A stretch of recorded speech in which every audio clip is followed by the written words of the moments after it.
climb. On it. Ah, he has gotten rather good at that. Hey everybody, I'm Eric Schweitzer with the Gamer.com editorial team, and I'm here with George Foster, God of War mega fan. Yes, that's me, boy. And look at it, it's our boy, and he's climbing all by himself. He's a man now. This is going to be a spoiler-free review. Now, I know that might seem like contradicting since you're actually looking at the game, but I assure you, I've done as much as I can to eliminate any context from the footage. So you're going to see some combat, you're going to see some creatures, you're going to see some locations, but as far as I know, it's not going to give away any of the story. So I know that's important to people, right? George is already transfixed by the game. This is my first time seeing the footage. I've been trying to keep away from it as much as possible, even just before this review embargo, but I mean, it looks like more God of War, right? I think that was your general impressions as well, that it's very much God of War.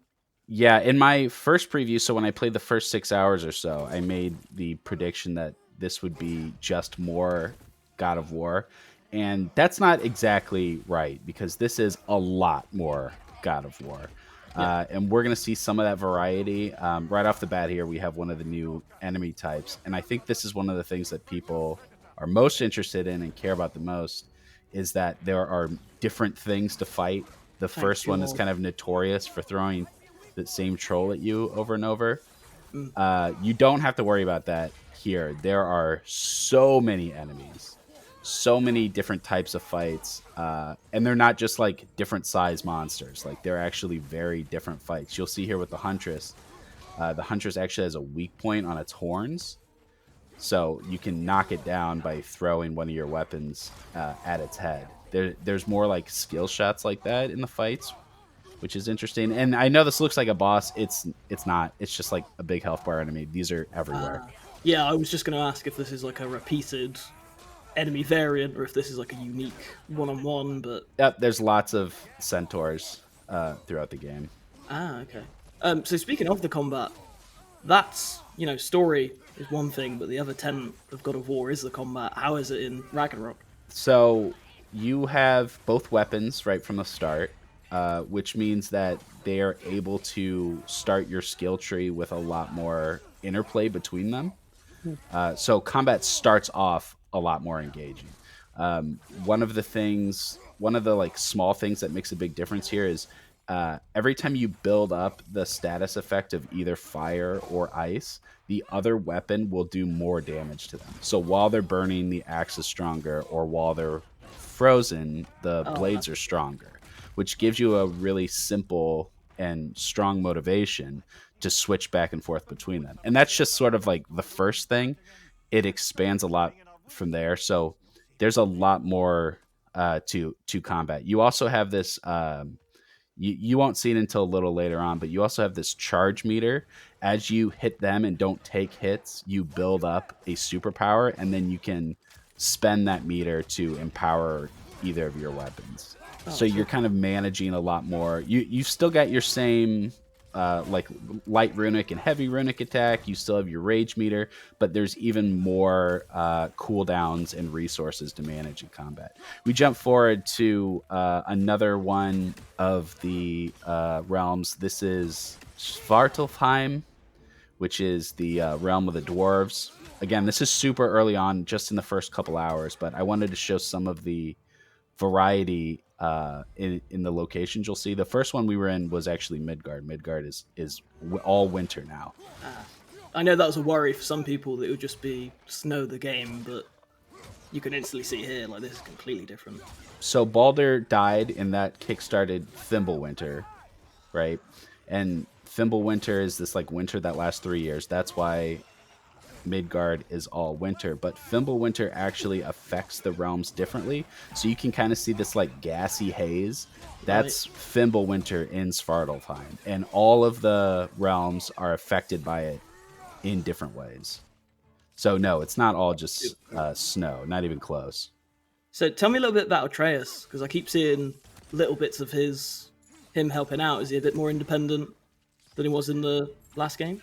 Yeah, so Atreus has a full skill tree, and he is way more effective in combat.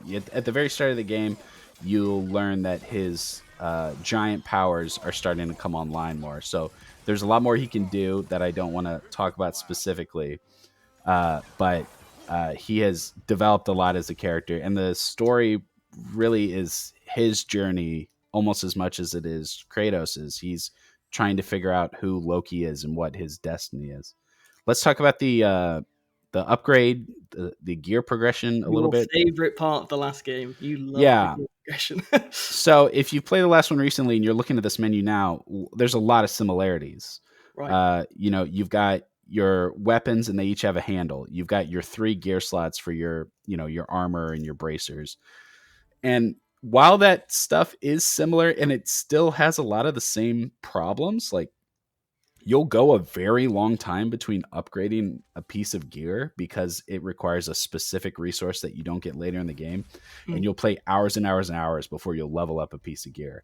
And if you find a set you like and you stick with it, you might just use one set the whole game and just like wait to upgrade it. And it doesn't feel that engaging. That's the problem the first game had. And that's still a problem here.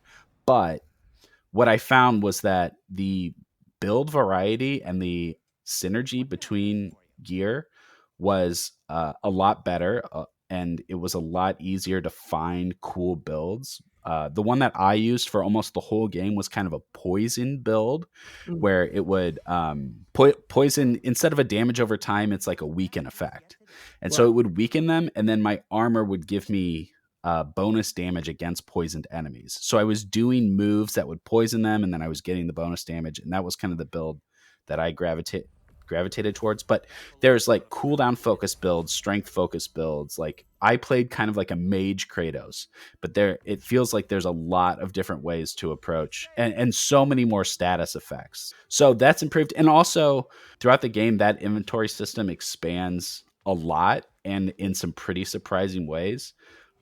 Which I think is actually spoilers to talk about too much, but you never stop growing your inventory pretty much through the whole game. Right. There are full systems that don't come online until more than halfway through the game, where you're like, oh, now I'm collecting this type of gear. Like, oh, now I have all these new options. How long did it take you to get through Ragnarok? I have been playing for 60 hours. I don't know how long the story is. Oof. And part of the reason is because of what we're looking at right now, which are these optional hubs. So you'll remember from 2018 God of War, the Lake of Nines was kind of like this big hub where you could do all the side content. Right. This has essentially a Lake of Nines in every realm. Oh no. That's so good. so when you get through the like linear story part of each realm, they'll say, okay, do you want to go home and then go on to the next thing, or do you want to hang out here for a while? And if you stick around to do this side stuff, like here we're in Svartalfheim, this is the bay where you can do all the side missions. You could spend 3 hours, you could spend 6 hours. You'll have to come back once you get new abilities. There's a crazy amount to do, and some of it is fantastic. Like what we're looking at right now is a side mission to free this whale that's trapped in this bay in Svartalfheim. The backstory is that Mimir trapped it here because Odin wanted him to, and he feels really guilty about it. And I love this mission. It's totally optional, but it's such a cool way of combining combat encounters and puzzle solving and a pretty compelling little storyline, because Mimir is our boy and he feels terrible about this thing that he did. And so we're going to resolve that for him as best as we can. And that is very much connected to Kratos and his past too, because all Kratos wants to do is make amends for the wrongs that he's done. So it does such a cool job of combining story and challenge and puzzle. This is one of my favorite ones. This is like right at the beginning of the game. Right. Are all the other side missions anything like that, or is it more like Not that's always. right. A lot of times the side missions are just like, here's a lost spirit Oh, and he needs you to find his trombone. Like there is just so much content. It's hard to believe. In my review I said something like it's like a open world games amount of content with like a linear games level of polish and detail. right. And this is an example of the like high end of side content, but but it does get a little checklisty at Right. times. Like you will just have a whole quest log full of like, oh, you need to find these 5 apples that are scattered around. And like I think that the game would be better off without so much of that stuff and just 2 or 3 of these things in each world. It gets to a point where it's a little AAA bloat. It's a little like we got to get the value in there for the gamers, and I don't think it needed that. I think it would have been a stronger game if it was a little bit more concise. I can't remember the last game being anything like that. It took about 20 hours to finish the story and then maybe another 10, 20 on top to do the rest of it. But Yeah, I want to say maybe 40 hours for 100%. This, I've heard a 70-hour report. It would take me longer than that to 100%. I might just do it. yeah, But yeah, like I said, I'm already 60, and I still have a lot of work to do. oh, it does just look fantastic though. Like one of the best parts of the last game I found was when you met with Mimir, and then every time you were on the boat, you'd hear a new story, a new tale, and the idea that they're kind of incorporating that into these side missions where you're not just hearing about it, you're doing something about it, and you're acting it out. That's pretty cool. I like that. Yeah, absolutely. One of my favorite things about the game. And then I wanted to show some QuickTime events, and that's a hard thing to do because they're always very story focused. Right. But there's a lot of QuickTime events in this game, and it feels like God of War might be one of the only series sort of keeping those things alive. But you know what? I don't hate it. Yeah, it didn't look too bad there. Yeah, they look great. They're never hard. Like they still give you time to do your inputs. Usually time slows down and like you can still get it, but yeah, those are surprisingly a lot of fun for such a kind of dated concept. Well, the original God of War trilogy did them a lot as well. I can't remember if the last game did them so much. I've got like little moments I can think of, but I kind of erased. Then just a funny quick nod we'll give away here to the troll, right? One of the only times you'll see a troll in this game. That's brilliant. Yeah. You don't even fight it. Oh, okay. At least they're self-aware about it. I like that. Yeah, so my big critiques of the game, which I'm sure you can tell at this point, I really like it. Right. And but my biggest critique is really just kind of that bloat that there is too much to do, and a lot of people won't see that as a negative at all. But I think it takes away a bit from the significance of what you're doing when so much of it starts to feel like busy work. And I think that sort of bleeds into the story itself too, which is something I can't really talk about here at all. I think that we'll do another video that's a lot more spoilery once people have gotten a chance to play it. But I think that the story suffers from length as well. It doesn't get you to the inevitable Ragnarok in a very concise way. It's sort of meandering. It feels almost episodic in the way it jumps from one adventure to the next. They're very disconnected and they're very character focused, which is something I appreciate because God of War Ragnarok has a big cast. It almost feels ensemble at times. There's a lot of times where you see Kratos like in a crowd of people and it's like, it starts to feel almost like a sitcom every once in a while, to be honest. But yeah, I it's something that we'll talk more about later. But one of my big criticisms is that it doesn't quite hold together as well as 2018's God of War did. It didn't have the same impact for me. Yeah, and that's you were really big on the last one. Yes, and a lot of that seems to be to do, like you say, like bloat. Like the last game was, it wasn't bite sized. It was still 20 hours, but it never felt too long. And what I'm getting from this is that this is just kind of, it has a lot, right? Yeah, and like I said, a lot of people will just keep munching and munching and munching, and the meal will never get old. And I'm not saying it got old for me, but I think that it would have been a stronger presentation if it was a bit tighter. This is the Hateful. It's just one of the side missions that kind of persist throughout the game. I think there's 8 of them to close up. It's a Draugr hole, and this one Draugr in the center is just way stronger than all the other ones.